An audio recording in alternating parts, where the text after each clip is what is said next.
Hello बच्चों, मेरा नाम है यश और स्वागत है आप सभी का मां शारदा स्कूल पर। बच्चों, आज हम इस YouTube चैनल पर हम एक नई सीरीज स्टार्ट कर रहे हैं क्लास 11th के साइंस बायो फील्ड के स्टूडेंट्स के लिए। जो भी बच्चे नीट या फिर क्लास 11th में है, जो नीट की तैयारी करना चाहते हैं, जो कि उनका मेन सब्जेक्ट नीट में बायोलॉजी होता है, तो इस चैनल पर आपके लिए मैं स्टार्ट करने जा रहा हूँ नीट बायोलॉजी की एक सीरीज। तो बच्चों, जो भी बच्चे 11th क्लास के हैं या 12th क्लास के या नीट की तैयारी करना चाहते हैं, उनके लिए ये वीडियो बेनिफिशियल रहे, उसकी मैं पूरी कोशिश करूंगा। बेटा, जैसा कि हम सभी जानते हैं कि नीट में एनसीईआरटी कितनी ज़्यादा इंपॉर्टेंस रखती है। एनसीईआरटी की हर एक लाइन से क्वेश्चन बनता है। बेटा, नीट वो एग्जाम है जिसमें एनसीईआरटी अगर आपके दिमाग में फिट नहीं है तो आप नीट नहीं निकाल सकते। तो एनसीईआरटी की हर एक लाइन आपके दिमाग में छापने की कोशिश करेंगे। तो चलिए, लेट्स स्टार्ट द लेक्चर।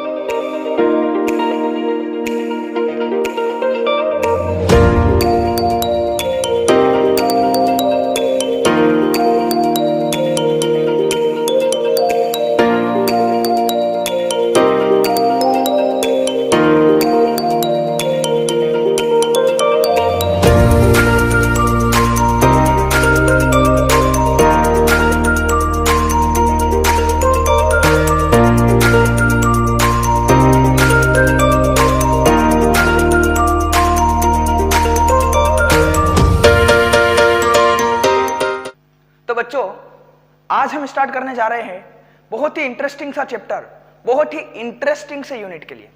बहुत ही इंटरेस्टिंग की एक यूनिट है क्लास 11th में, जिस यूनिट का नाम है ह्यूमन फिजियोलॉजी, जो कि बच्चों को काफी इंटरेस्टिंग लगती है। तो मैंने सोचा यहीं से स्टार्ट करते हैं अपनी सीरीज को।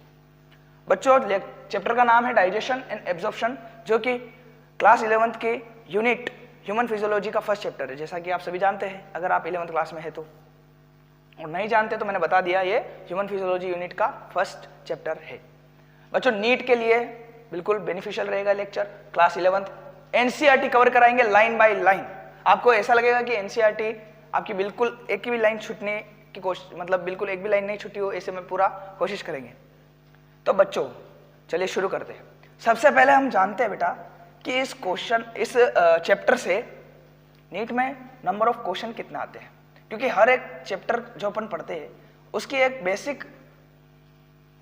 बेसिक फ्लो डायग्राम अपने इस चैप्टर का दिमाग में छपा रहना चाहिए कि ये चैप्टर का नाम क्या है, किस पेज नंबर से किस पेज नंबर तक चैप्टर है, इस पेज पे क्या लिखा हुआ है, इस पेज पे क्या लिखा हुआ है, कितने डायग्राम है, क्या क्या डायग्राम है, हर एक चैप्टर का मीनिंग क्या होता है, हर एक एनसीईआरटी की लाइन का क्या अर्थ है, वो जानना बहुत जरूरी है। तो नंबर ऑफ क्वेश्चन अगर हम देखें तो इस चैप्टर से 3 क्वेश्चन बेटा हर साल नीट में पूछते हैं। 3 क्वेश्चन, तो 3 क्वेश्चन इस चैप्टर से आने की संभावना है।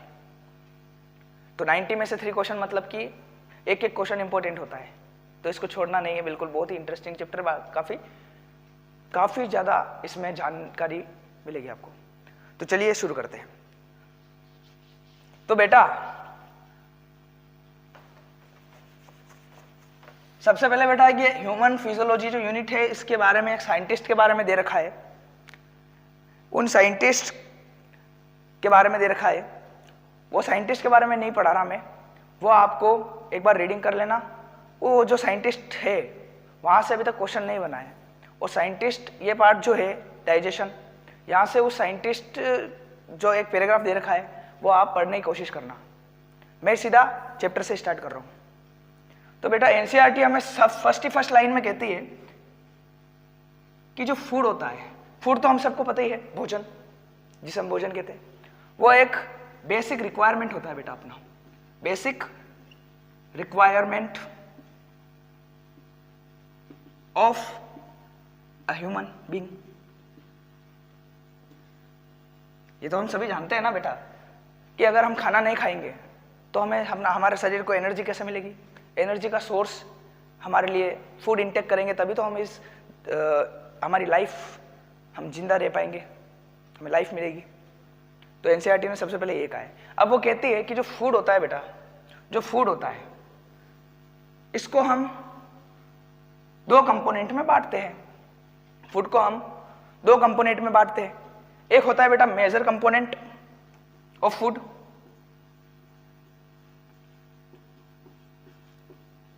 और एक होता है बेटा माइनर कंपोनेंट्स। बेटा फूड के कुछ कंपोनेंट्स होते हैं, एक होता है मेजर कंपोनेंट्स, एक होता है माइनर कंपोनेंट्स। सबसे पहले एनसीईआरटी कहती है कि जो खाना होता है वो अपने ह्यूमन बीइंग के लिए एक बेसिक रिक्वायरमेंट है, और खाने को दो कंपोनेंट्स में हम बांट सकते हैं। एक होता है मेजर कंपोनेंट, एक होता है माइनर कंपोनेंट। तो बेटा मेजर कंपोनेंट जो होते हैं वो है कार्बोहाइड्रेट,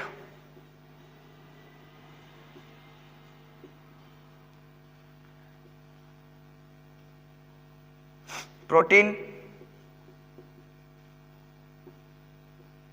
फैट, कार्बोहाइड्रेट, प्रोटीन और फैट। ये जो होता है बेटा ये मेजर कंपोनेंट में माने जाते हैं। और जो माइनर कंपोनेंट होता है उसमें ले लीजिए आप विटामिन्स, मिनरल्स, ये हो गई। बेटा कार्बोहाइड्रेट जो होता है इसे हम मेन एनर्जी सोर्स कहते हैं। बेटा क्या कहते हैं? कार्बोहाइड्रेट को क्या कहते हैं बेटा? Main energy source. क्यों कहते हैं मेन एनर्जी सोर्स? क्योंकि हमारे शरीर में कार्बोहाइड्रेट जो होता है इसको खाने से हमारे शरीर में सबसे ज्यादा एनर्जी सोर्स होता है। इसकी कैलोरीफिक वैल्यू भी ज्यादा होती है। इसकी कैलोरीफिक वैल्यू क्या होती है बेटा? अब कैलोरीफिक वैल्यू क्या होती है कि मान लो अपने पास एक लकड़ी है, 1 किलो अपन ने लकड़ी ली, तो मान लो उस लकड़ी को अपन ने जलाया तो वो कितनी ऊर्जा दे रही है। वैसे ही ये जो खाना, जैसे ये कार्बोहाइड्रेट अपन ने इनटेक किया, मेन सोर्स जो होता है एनर्जी का होता है in the form of starch in plants में ये स्टार्च की फॉर्म में होता है, and then glucose in human. अपने अंदर इसको ग्लूकोज से, मेन ग्लूकोज के नाम से जानते हैं कार्बोहाइड्रेट को। अपन मेनली क्या मानते हैं बेटा? ग्लूकोज मानते हैं। वैसे तो बहुत सारे होते हैं जैसे फ्रक्टोज हो गया, गैलेक्टोज हो गया, लेकिन हम किसे मानते हैं? ग्लूकोज को मानते हैं। प्रोटीन, इसे हम बॉडी बिल्डिंग प्रोडक्ट कह सकते हैं बेटा। अपनी आम भाषा में कहे तो body building product of human being. Product, वह ए प्रोडक्ट नहीं, कंपोनेंट लिख सकते, बॉडी बिल्डिंग कंपोनेंट है ना। फैट है जिसे हिंदी में वसा कहते हैं बेटा। फैट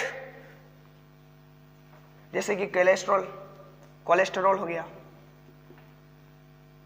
तो ये कुछ कंपोनेंट्स होते हैं बेटा। विटामिन्स जैसे विटामिन ए हो गया, ई हो गया, के हो गया, बी हो गया, B12 हो गया। मिनरल्स जैसे कि जो खनिज लवण जिसे हिंदी में कहते हैं।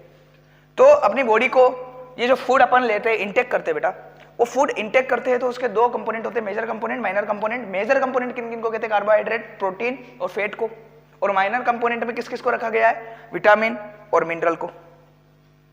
ठीक है, जो कि स्मॉल क्वांटिटीज में। अब पहले मेजर का मतलब बेटा यहाँ पे हम दे सकते हैं कि लार्ज क्वांटिटी में अपने बॉडी में प्रेजेंट होते हैं, लार्ज क्वांटिटी में। और जो है माइनर का मतलब हम समझ सकते हैं कि स्मॉल क्वांटिटीज में अपनी बॉडी में प्रेजेंट होते हैं। जैसे मान लो मैं आपको एक एग्जांपल बताता हूं। विटामिन जो होता है बेटा, विटामिन ये कई सारे विटामिन और मिनरल ले लीजिए, ये कई सारे फ्रूट्स में पाया जाता है। जैसे मान लो जो लोग डाइट करते हैं ना बेटा, जो लोग डाइट करते हैं उन्हें भूख लगती है तो वो ज्यादातर फ्रूट्स खाते हैं। क्यों खाते हैं? क्योंकि बेटा फ्रूट्स जो होता है उसमें मेन सोर्स विटामिन होता है और मिनरल्स होता है। और जो फ्रूट होता है, विटामिन होता है बेटा, इसका डाइजेशन अपनी बॉडी में नहीं हो पाता। मतलब जब ये मान लो अपन ने फ्रूट खाया तो वो बिना डाइजेस्ट होकर केवल एक मतलब कि ऐसे पदार्थ बनेगा, ऐसा प्रोडक्ट बनेगा बिल्कुल सा, जो कि स्मॉल क्वांटिटीज में टूट के अपनी बॉडी से जैसे इंटेक किया था वैसे आउट हो जाएगा अपनी बॉडी से। इसका ज्यादा एब्जॉर्प्शन नहीं होता है तो इस पे एनर्जी खर्च नहीं होती, लेकिन इससे अपना पेट हमें भरा हुआ लगता है। इसलिए तो कहते हैं कि कभी आप डाइट करना चाहे और भूख लग रही हो तो आप फ्रूट्स खाइए, उससे आपका वजन भी नहीं बढ़ेगा और आपका पेट भी भरा हुआ होगा, है ना बेटा। तो ये फर्स्ट 2 लाइंस में ये इनके बारे में इतना नहीं बता रखा है एनसीईआरटी में, लेकिन मैंने बता दिया क्योंकि ये आपको पता होना चाहिए। आप जैसे बेटा जिस तरह से मैं नोट्स बना रहा हूं उसी तरह से नोट्स बनाइए और अपने नीट की जर्नी को अच्छा कीजिए। नोट्स बिल्कुल जितने अच्छे आप नोट्स बनाओगे उतना अच्छा आपका दिमाग रहेगा, एक बात का ध्यान रखना। तो नोट्स बिल्कुल अच्छे कलरफुल पेन का इस्तेमाल कीजिए, बढ़िया नोट्स बनाइए, ठीक है बेटा। नोट कीजिए इसको जल्दी से।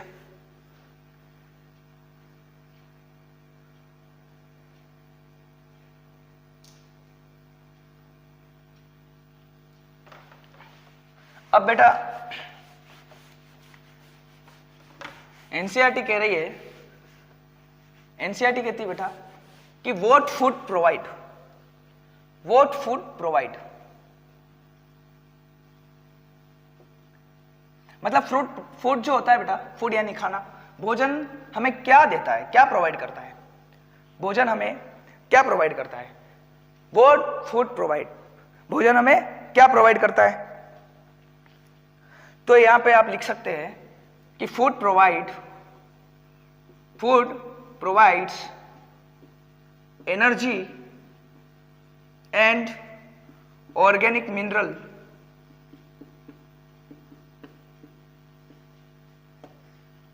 For growth and repairing of tissues, repairing of tissues, repairing of tissues. बेटा मान लो आपने ग्रोथ मतलब ग्रोथ इन हाइट में हो गया, इन हाइट में हो गया, इन वेट हो गया, है ना, ग्रोथ इन हाइट हो गया, इन वेट हो गया। तो बेटा food provides energy and organic minerals बेटा, organic minerals for growth and repairing of tissues. अब बेटा यहां से नवोदय में क्वेश्चन, उसमें नीट एग्जाम में एक क्वेश्चन बन सकता है। क्या क्वेश्चन बन सकता है कि फूड केवल ग्रोथ के लिए अपने रिस्पॉन्सिबल होता है, क्या ऐसा क्वेश्चन बन सकता है? Food doesn't use for repairing of tissues. तो बेटा वहां गलती नहीं करनी है, जो फूड होता है वो रिपेयरिंग ऑफ टिश्यूज में भी सहयोग करता है। रिपेयरिंग ऑफ टिश्यूज मतलब मान लो बेटा अपने पास ये टिश्यूज है। अब टिश्यूज क्या होता है बेटा? Group of cells which perform a common function, which perform a common function। तो मान लो अपने पास ये टिश्यू है, अपने पास ये टिश्यूज है। अगर मान लो ये टिश्यूज यहां से एक टिश्यू डैमेज हो गया तो वो वापस किससे भराएगा बेटा? वो वापस किससे होगा? वो इन सभी कंपोनेंट से भराएगा। कार्बोहाइड्रेट हो गया, प्रोटीन हो गया, इनसे मिलके तो बनता है अपना सेल। लिपिड, प्रोटीन, इन सब से मिलके अपना सेल बनता है। तो ये सब कंपोनेंट्स कहां से आएंगे? फूड से आएंगे। और फूड का मेन प्रोडक्ट, मेन सोर्स क्या होता है? ग्लूकोज, जो कि कहां से मिलता है हमें? प्लांट से मिलता है। ठीक है, तो ये लाइन याद रखना बेटा। Food provide energy and organic mineral for growth means growth in height या फिर in weight, and repairing of tissues. किस में? ग्रुप टिश्यूज क्या होता है? Group of cell will perform a similar function. तो मान लो यहाँ पे कोई टिश्यू डैमेज हो गया तो फूड की सहायता से, कंपोनेंट्स की सहायता से वो वापस भरा जाता है। ठीक है, ये तो था बेटा कुछ बेसिक इंट्रो। एक और इंपॉर्टेंट बात लिख रखी है बेटा। किस में लिख रखी है? एनसीईआरटी के फर्स्ट पैराग्राफ में, इस पार्ट के। क्या लिख रखी है? कि वाटर ऑल्सो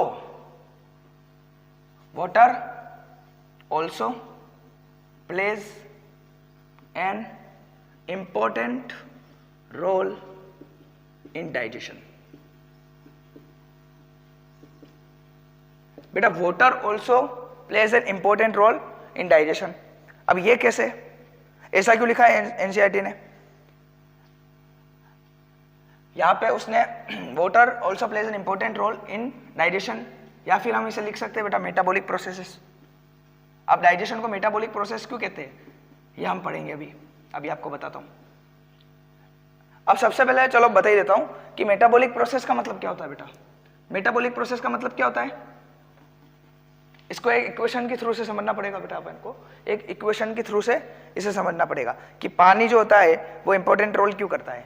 प्ले, देखो ये लाइन लिख दीजिए जल्दी से, water also plays an important role in metabolic process कर दो बेटा इसकी जगह, इन मेटाबॉलिक प्रोसेस।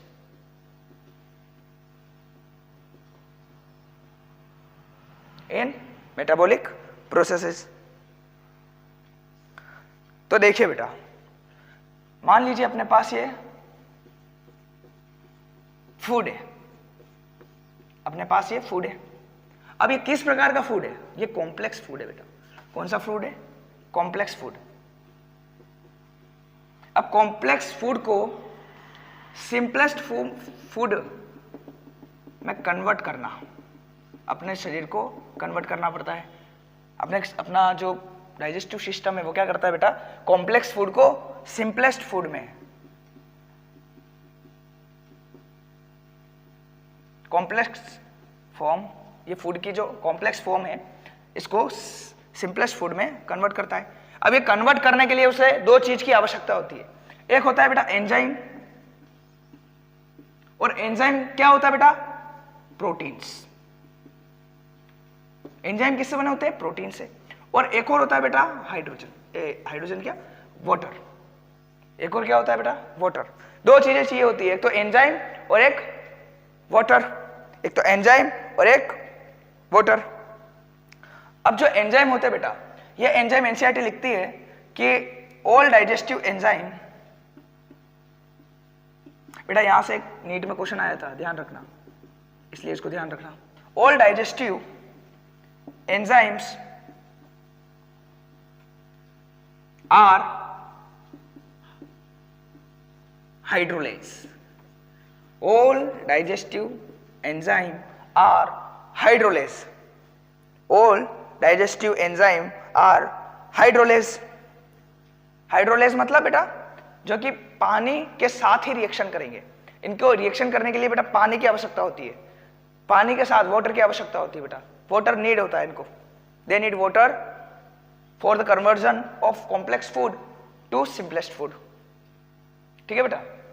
और इस प्रोसेस को अब यहां से अगर हम मेटाबॉलिक प्रोसेस की बात करें तो बेटा मेटाबॉलिक प्रोसेस दो प्रकार की होती है। मेटाबॉलिक प्रोसेस जो होती है, चलो इसको मिटा के करते हैं। जो मेटाबॉलिक प्रोसेस होती है बेटा, नोट कर लिया था? आई होप आपने नोट कर लिया होगा। जो मेटाबॉलिक प्रोसेस होती है बेटा,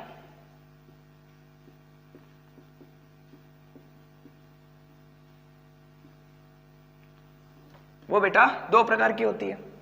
एक होती है बेटा केटाबॉलिक,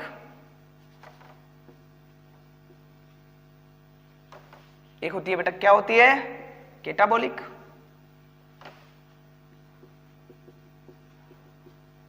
और एक होती है बेटा एनाबॉलिक।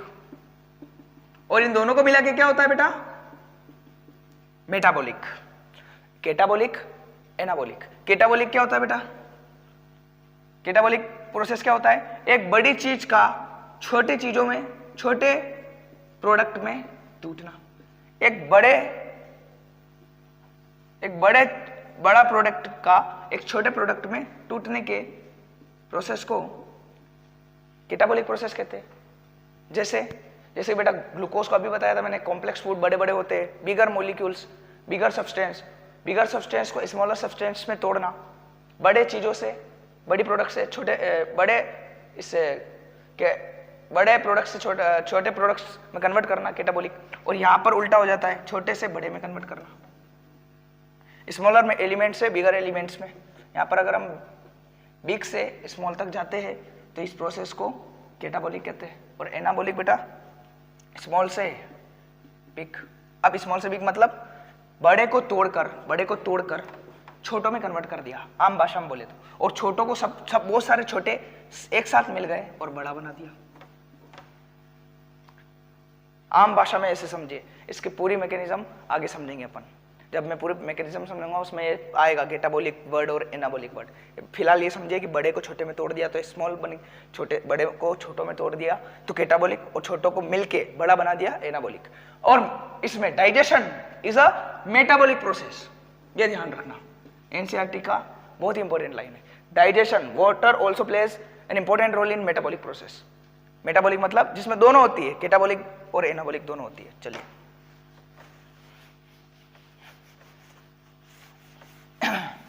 बेटा आज बेसिक इंट्रोडक्शन पढ़ रहे हैं अपन। क्या पढ़ रहे हैं? बेसिक इंट्रोडक्शन इस चैप्टर का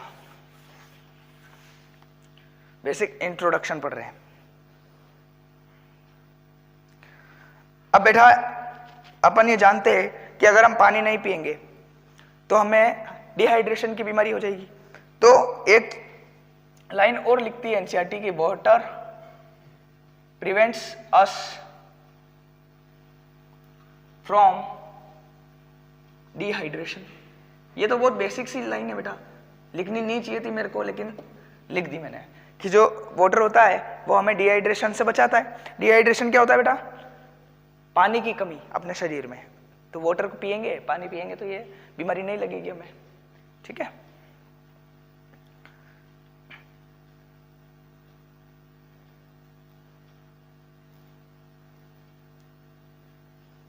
अब ये बेटा हम सभी जानते हैं कि हम जो कंपोनेंट लेते हैं बेटा, फूड जो होता है उसमें क्या होता है बेटा? बायोमोलिक्यूल्स होते हैं। क्या होते हैं? बायोमोलिक्यूल्स। क्या होते हैं बेटा? बायोमोलिक्यूल्स। और जो बायोमोलिक्यूल्स होते हैं ना बेटा, वो जिस फॉर्म में प्रेजेंट होते हैं, in form in which they present, in which they present, our body can't take them in their form। मतलब बायोमोलिक्यूल्स जिस फॉर्म में इस नेचर में प्रेजेंट होते हैं, अपनी बॉडी उस फॉर्म में उनको नहीं ले सकती है। तो our body needs to convert them, needs to break down these big biomolecules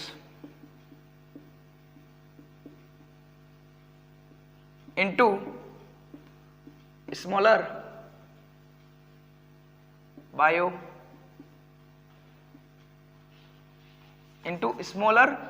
micromolecules। मतलब अपनी जो बॉडी होती है ना बेटा, उसे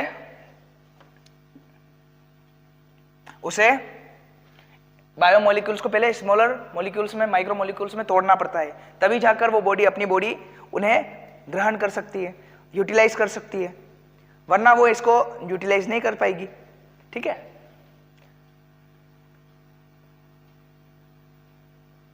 अब ये जो काम होता है ना बेटा, अब ये जो काम होता है, this process of converting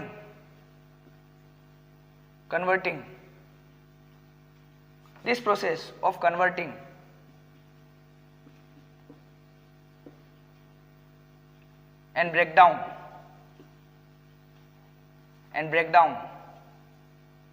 of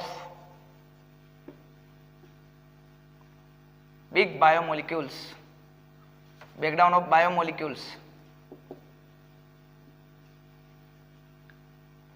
into smaller molecules, smaller substance is done in digestive system। ये प्रोसेस कहाँ होती है बेटा? अपने बॉडी के किस सिस्टम में? डाइजेस्टिव सिस्टम में। क्या रेस्पिरेटरी सिस्टम में ये थोड़ी होगा क्या? ये किस में होती है? डाइजेस्टिव सिस्टम में। अब बेटा सिस्टम का मतलब क्या होता है? Digestive system, respiratory system, excretory system, reproduction, ये जो बड़ी बड़ी प्रोसेसेस होती है, ये जो सिस्टम का मतलब होता है, इस सिस्टम का मतलब क्या होता है? सिस्टम का मतलब होता है बेटा कई सारे अंग या कई सारे अंग मिलके एक कॉमन फंक्शन को करते हैं, एक कॉमन फंक्शन करते हैं। कई सारे बॉडी के ऑर्गन्स मिलके एक कॉमन फंक्शन करते हैं। तो वो जो बॉडी के ऑर्गन्स एक दूसरे से कनेक्टेड होते हैं, लिंक होते हैं, तो एक सिस्टम बनते हैं। उस सिस्टम को अगर हम हिलाने की कोशिश करें, तोड़ने की कोशिश करें, आगे पीछे करने की कोशिश करें, तो अपना पूरा सिस्टम बिगड़ जाता है। कोई भी एक ऑर्गन भी अगर इधर उधर हो गया या थोड़ी सी भी मिस्टेक हो गई तो पूरा सिस्टम बिगड़ जाता है। इसलिए तो कहते हैं कि सिस्टम बना के रखो, सिस्टम से चलाओ अपना काम। ये समझ में आ गया बेटा? बायोमोलिक्यूल्स, फूड जो होता है, बायोमोलिक्यूल्स को पहले form in which they present our body can not take them in their form, मतलब उनकी फॉर्म में, उनके जिस फॉर्म में, जिस ओरिजिनल फॉर्म में इन विच दे प्रेजेंट, या फिर उनकी ओरिजिनल फॉर्म बोले अपन, ओरिजिनल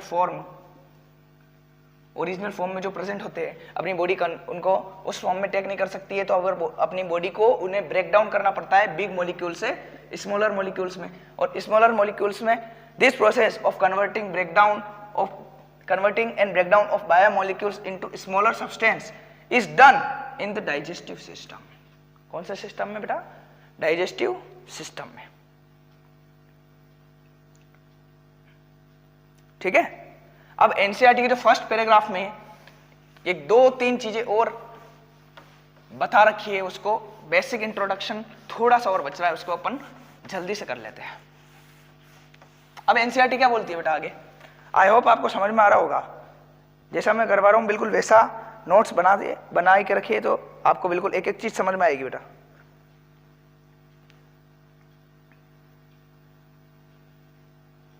तो बेटा हम यहां से क्या लिख सकते हैं? डाइजेशन की प्रोसेस, डाइजेशन का परिभाषा क्या लिख सकते हैं? अभी अपन ने पढ़ा था बेटा। अब डाइजेशन क्या होता है? What is digestion? What is digestion?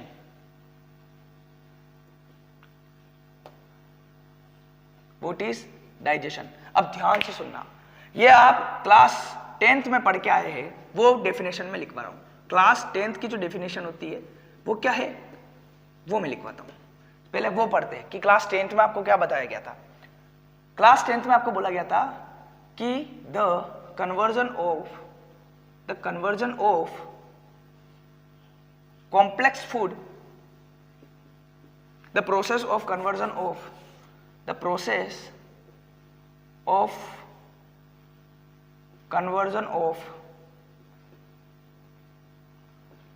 complex food into simplest food is known as digestion। ये एक बेसिक सी डेफिनेशन है, तो बेटा सभी बच्चे पढ़ते हैं क्लास 10th में। लेकिन क्लास 11th में ये जो डेफिनेशन है बेटा, ये थोड़ी सी मॉडिफाइड हो जाती है।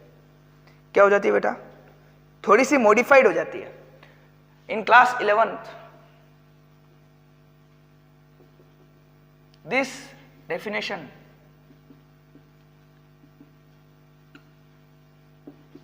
Gate modified. अब मॉडिफाइड कैसे होती है? तो क्या नई डेफिनेशन है सर? अगर ये डेफिनेशन गलत है, गलत नहीं कह सकते इसको, क्लास 10th के हिसाब से ठीक है। अगर ये डेफिनेशन मॉडिफाई हो जाए तो क्या करेंगे? देखिए,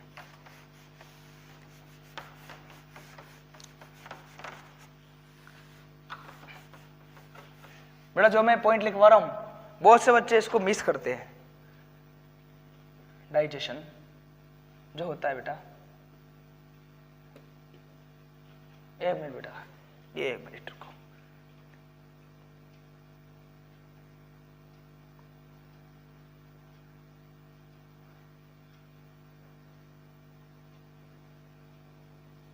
हाँ बेटा, अरे वो कोई आ गया था। चलिए, डाइजेशन जो होता है बेटा, ये 2 तरह की प्रोसेस होती है। It's a mechanical and biochemical process. It's a mechanical and biochemical process. अब मैकेनिकल और बायोकेमिकल प्रोसेस कैसे होती है? मैकेनिकल किस तरह से कह सकते हैं? मैकेनिकल मतलब कभी आपने मैकेनिक को देखा हो तो वो कैसे चीजों को तोड़ता है, मरोड़ता है, कैसे मैकेनिकल, मतलब जो मैकेनिक होता है, मैकेनिकल इंजीनियर होता है, वो कैसे मशीनों को बना के, कैसे चीजों को तोड़ फोड़ करके, जोड़कर, कैसे किस तरह से औजार बनाता है, कैसे क्या मशीन्स बनाता है। तो अपने बॉडी में डाइजेशन को मैकेनिकल क्यों कहा है? और बायोकेमिकल क्यों कहा है? अब बायोकेमिकल में भी दो शब्द है बेटा, बायो और केमिकल, बायो प्लस केमिकल। मतलब बायो मतलब लिविंग और केमिकल मतलब हम सब जानते हैं केमिकल। तो इन दोनों का मतलब है कुल मिला के एंजाइम। क्या मतलब बेटा? एंजाइम। बायोकेमिकल प्रोसेस मतलब एंजाइम इन्वॉल्व्ड। और मैकेनिकल का मतलब है बेटा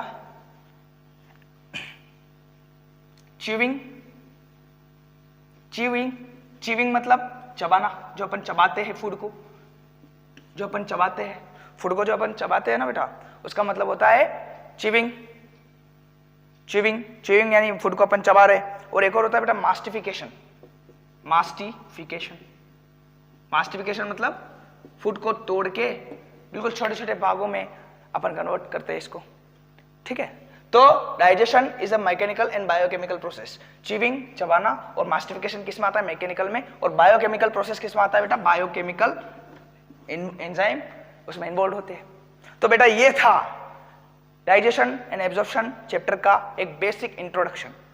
कल हम मेन डाइजेस्टिव सिस्टम को स्टार्ट करेंगे, जिसमें हम एलिमेंट्री कैनाल, टीथ, टंग, इन सब के बारे में जानेंगे। तो बच्चों आज का इंट्रोडक्शन लेक्चर आपको पसंद आया हो। आई होप मैंने एक एक लाइन कवर करी हो और आपको समझ में आई हो, बिल्कुल सिंपलेस्ट फॉर्म में समझाया है। तो बच्चों मिलते हैं नेक्स्ट वीडियो में, तब तक के लिए बाय।